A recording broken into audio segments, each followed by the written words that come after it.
வணக்கம் மக்களே, இது போட்ஸ் அண்ட் ஸ்ட்ரீம்ஸோட ரெண்டாவது வீடியோ. நம்ம போன வீடியோவில் இந்த போட்ஸ் அண்ட் ஸ்ட்ரீம்ஸுக்கு ஸ்பீட் டிஸ்டன்ஸ் டைம் தான் பேசிக் அப்படின்னு பார்த்து ஒரு ட்ரையாங்கிள் போட்டு அதை நினப்பு வச்சுக்கிறதுக்காக இப்படி சொல்லிட்டு பார்த்தோம். அதுக்கப்புறமா போட்ஸ் அண்ட் ஸ்ட்ரீம்ஸோட இம்பார்ட்டன்ட் வேர்டிங்ஸ் அல்லாத ஃப்ரேசஸ்லாம் எப்படி நினப்பு வச்சுக்கலாங்கிறத இந்த மாதிரி ஒரு ஃபிகர் போட்டு நம்ம பார்த்தோம். இதை டவுன் ஸ்ட்ரீம் ஸ்பீடாக வச்சுக்கலாம் டி, யூங்கிறது அப் ஸ்ட்ரீம் ஸ்பீடு, இந்த பிங்கிறது போட்டோட ஸ்பீடு, இல்லாட்டி ஸ்விம்மரோட ஸ்பீடு, இல்லாட்டி ஸ்பீட் ஆஃப் அ மேன், இல்லாட்டி speed of the boat in still water அப்படின்னு சொல்லுவாங்க. இது C speed of the current இல்லாட்டி ஸ்பீட் ஆஃப் த ஸ்ட்ரீம் அப்படின்னு பார்த்தோம் நம்ம. ஸோ இப்போ இது பி இது சியா இருக்கும்பொழுது இந்த அப்ஸ்ட்ரீம் ஸ்பீடு பி மைனஸ் சின்னு ஆகும். இந்த சி இது downstream speed B plus சின்னு ஆகும். ஸோ நம்ம முதலையே பார்த்த மாதிரி டவுன் ஸ்ட்ரீம் இசி பிளஸ் இது நம்ம அகெயின்ஸ்ட் த ஸ்ட்ரீமோட ஸ்பீடுக்கு போகிறோம். So this will become B minus C. இப்போ இது ரெண்டுத்தையும் நம்ம ரெண்டு ஸ்பீடையும் ஆட் பண்ணுறோம். So B plus C plus B minus C ரெண்டுத்தையும் ஆட் பண்ணினோம்னா plus C minus C cancel ஆகிட்டு இது 2bனா இதை 2ஆல் டிவைட் பண்ணினோம்னா நம்மளுக்கு என்ன கிடைக்கும்? பி கிடைக்கும். இந்த பிங்கிறது நத்திங் பட் இந்த போட்டோட ஸ்பீட். அதே மாதிரி இது ரெண்டுத்தையும் நம்ம சப்ட்ராக்ட் பண்ணுறோம். B plus C minus B இது பிளஸ் சின்னு ஆகிடும். அப்போது இது ரெண்டு பியும் கேன்சல் ஆகிட்டு நம்மளுக்கு 2c அதை 2ஆல் டிவைட் பண்ணினா சி ஆகும். அப்போது இந்த ஸ்பீட் ஆஃப் த போட் அப்படின்னா என்ன பண்ணணும்? Upstream speed plus downstream speed divided by 2 ரெண்டையும் கூட்டி 2ஆல் வகுக்கணும். இப்போ அதையே நம்ம ஸ்பீட் ஆஃப் ஸ்ட்ரீம் அப்படின்னு கேட்குறாங்க, இல்லை ஸ்பீட் ஆஃப் த கரண்ட் அப்படின்னு கேட்டாங்கன்னா சப்ட்ராக்ட் பண்ணணும். ஆனால் கழிக்கும் போது எப்படி கழிக்கணும்? பெருசுலேருந்து சின்னது கழிக்கணும். எது பெருசு? டவுன் ஸ்ட்ரீம் பெருசு, அப் ஸ்ட்ரீம் சின்னது, டிவைடட் பை 2. இப்போ இந்த போட் அப் ஸ்ட்ரீமுக்கு போகிறதுக்கு எடுத்துக்கிற டைம் T1ன்னு வச்சுக்கலாம், டவுன் ஸ்ட்ரீமுக்கு போகிற டைம் T2ன்னு வச்சுக்கலாம். ஸ்பீடு இங்கே சேஞ்ச் ஆகிறதுனால டைமும் சேஞ்ச் ஆகும். பட் இங்கிருந்து இங்கே போகிற டிஸ்டன்ஸும் இங்கிருந்து இங்கே போகிற டிஸ்டன்ஸும் எப்போவுமே சேமாக தான் இருக்கும். ஸோ இந்த ரெண்டு டிஸ்டன்ஸையும் நம்ம D1 D2ன்னு வச்சாலுமே எப்போவுமே இந்த போட்ஸ் அண்ட் ஸ்ட்ரீம் சம்மில் D1 is equal to D2 that is equal to D. So இதை மட்டும் நம்ம நினப்பு வச்சுட்டு இந்த ஸ்பீட் டிஸ்டன்ஸ் டைமையும் நம்ம யூஸ் பண்ணி நம்ம இப்போ சில சம்ஸ் போட போகிறோம். அதை இப்போ பார்க்கலாம். இப்போ இங்கே ஒரு சம் இருக்கு. A man can row with the stream at 6 km per hour and against the stream at 4 km per hour. Find the speed of the current அப்படின்னு கேட்டிருக்காங்க. ஸோ முதல்ல நம்ம ஃபிகர் போட்டுருவோம். நம்மளோட ஃபிகர் எப்படி அப் ஸ்ட்ரீம் டவுன் ஸ்ட்ரீம், இங்கே போட்டு, இங்கே கரண்ட்டு, இங்கேயும் கரண்ட்டு. இப்போ இவங்க என்ன கொடுத்துருக்காங்க? Man row with the stream at 6 km per hour and against the stream at 4 km per hour. அப்போ against the stream அப்படின்னா நதியோட ஓட்டத்தை எதிர்த்து போறது. ஸோ அப்போ அப்ஸ்ட்ரீம் அது 4. with the stream அப்படின்னா நதியோட ஓட்டத்தோட போறது. அப்போ டவுன் ஸ்ட்ரீம். அப்போ இது 6 கிலோமீட்டர். எப்போவுமே நினைப்பு வச்சுக்கணும், அப்ஸ்ட்ரீம் சின்னது, டவுன் ஸ்ட்ரீம் பெருசா இருக்கும். நம்ம against this one. Find the speed of the current. இதை கேட்டிருக்காங்க. எப்பவுமே இது ரெண்டும் சேம். ஸோ இது ரெண்டுத்தையும் கண்டுபிடிக்கணும் அப்படின்னா நம்மளுக்கு இந்த இது தெரியணும். இதை எப்படி பண்ணலாம்? நம்மளுக்கு தெரியும் இது ரெண்டுத்துக்கும் நடுவில் இருக்கு. ஸோ அப்போ ரெண்டுத்தையும் கூட்டி 2ஆல் டிவைட் பண்ணுங்க. ஸோ இது 10/2 5 ஆயிடும். அப்போ போட்டோட ஸ்பீடு 5. இப்போ நம்மளுக்கு கேட்டிருக்கிறது கரண்டோட ஸ்பீடு. அதை எப்படி கண்டுபிடிக்கிறது? இந்த 5லேருந்து 4 எப்படி வரும்? 5லேருந்து 4 சப்ட்ராக்ட் பண்ணணும், கழிக்கணும். அப்போ இது 1. இப்போ இதே தான் இங்கே வரணும்னு நான் சொல்லியிருக்கேன். அப்போ இதை செக் பண்ணிக்கலாம். 5லேருந்து 6 எப்படி வரும்? 5லேருந்து 1 ஆட் பண்ணினா 6 வரும். ஸோ இங்கே பற்றி என்ன ஆகும்? நம்மளுக்கு இதுவும் 1. அப்போ find the speed of the current அப்படின்னு கேட்டிருக்காங்க. அப்ப current speed is 1 kilometer per hour. இதுதான் இந்த சம்மோட ஆன்சர். இப்போ ரெண்டாவது சம் பார்க்கலாம். அடுத்த some. In 1 hour, a boat goes 11 kilometer along the stream and 5 kilometer against the stream. Find the speed of the boat in still water. So, நம்ம figure first. Upstream, downstream, boat, current. In 1 hour, the boat goes 11 kilometer along the stream. Along the stream na downstream. அப்புறம் 5 kilometer against the stream. Against the stream na upstream. So, இது 5, இங்க 11. Find the speed of the boat in still water.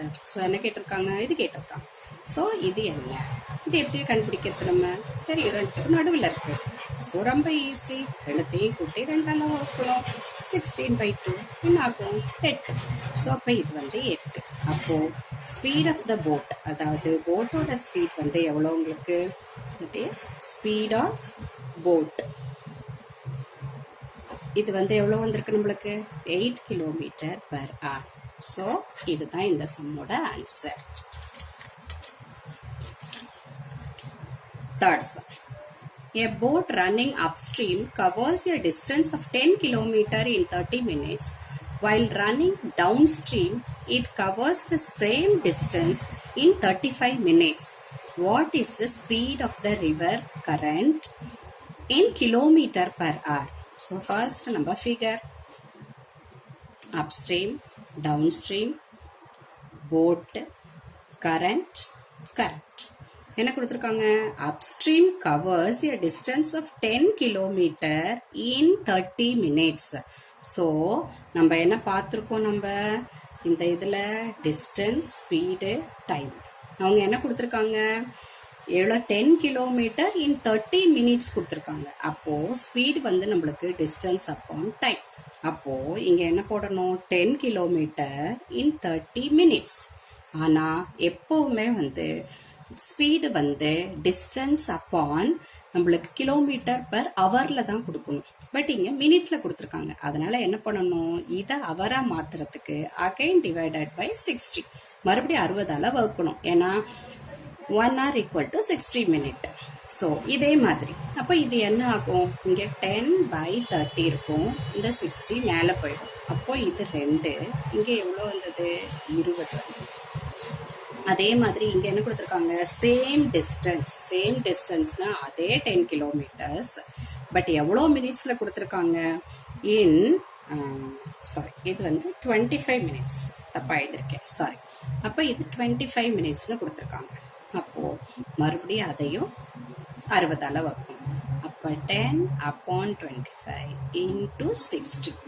இது 2 தரும், இது 5 தரும், இது 12. அப்போ 24. Check பண்ணிக்கணும். இது 20, இது 24. என்ன கேட்டிருக்காங்க? River current. அப்போ இது கேட்டிருக்காங்க நம்மளுக்கு. இது கேட்டா இது கண்டுபிடிக்கணும். இது கண்டுபிடிக்க என்ன பண்ணுவோம்? 20 + 24 divided by 2, 44 divided by 2, 22. அப்போ இது 22. அப்போ இது 22. இது எப்படி கிடைக்கும்? 22 - 22. அதே மாதிரி இங்கே 22 + 2 போட்டு செக் பண்ணினா இது எவ்வளோ ஆச்சு? 20. + 2 போட்டால் 24. ஸோ இது 2. அப்போ ஸ்பீட் ஆஃப் த கரண்ட் எவ்வளோ நம்மளுக்கு? 2 kilometer per hour. ஸோ இந்த சம்மும் முடிஞ்சது. ஸோ அடுத்த some. If the speed of a swimmer in still water is 9 kilometer per hour, find the downstream speed if the swimmer find the downstream speed of the swimmer when the river is flowing with the speed of 6 kilometer per hour. So number figure. Upstream, downstream, boat, current. Speed of the swimmer in still water is 9 kilometer. So இது 9.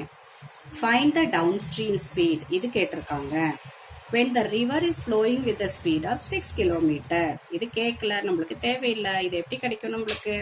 இது வந்து 9 plus 6. 9 plus 6, that is 15. So இதுதான் answer. Because downstream.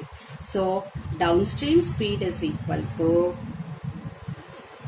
downstream speed equal to 15 kilometer per hour.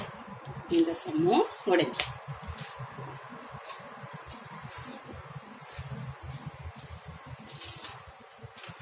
இப்போ next sum.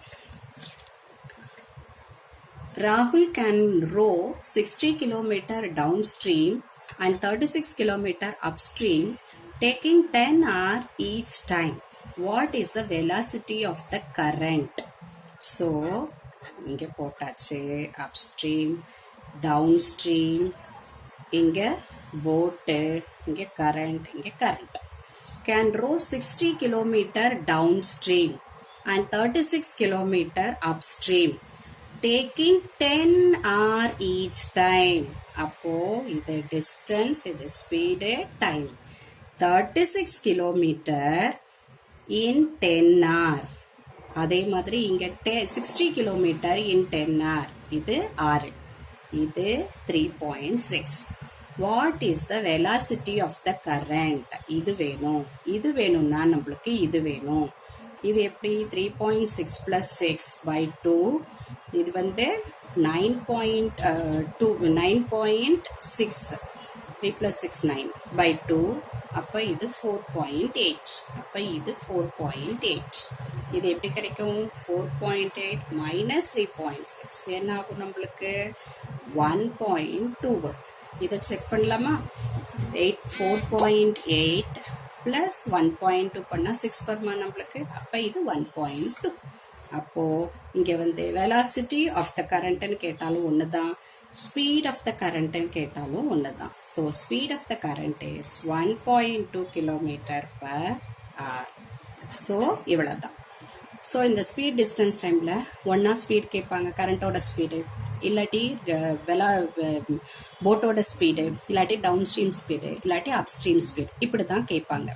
So இப்போ இதில் இந்த 5 சம்மும் நல்லா புரிஞ்சிருக்கும்னு நினைக்கிறேன். இதே மாதிரி நிறையா சம் ப்ராக்டிஸ் பண்ணிங்கன்னா உங்களுக்கு வித்தின் அவங்க கேட்குற டைமுக்குள்ளே நம்மளால ஈஸியாக போட முடியும். எந்த ஃபார்முலாஸ் எதையும் நம்ம வந்து நினைப்பு வச்சுக்க வேண்டாம். ஓகே, அடுத்த வீடியோவில் இதனுடைய அடுத்த பார்ட்டை, அதாவது கொஞ்சம் டிஃபிகல்ட் சம்ஸோட பார்க்கலாம். தேங்க்யூ.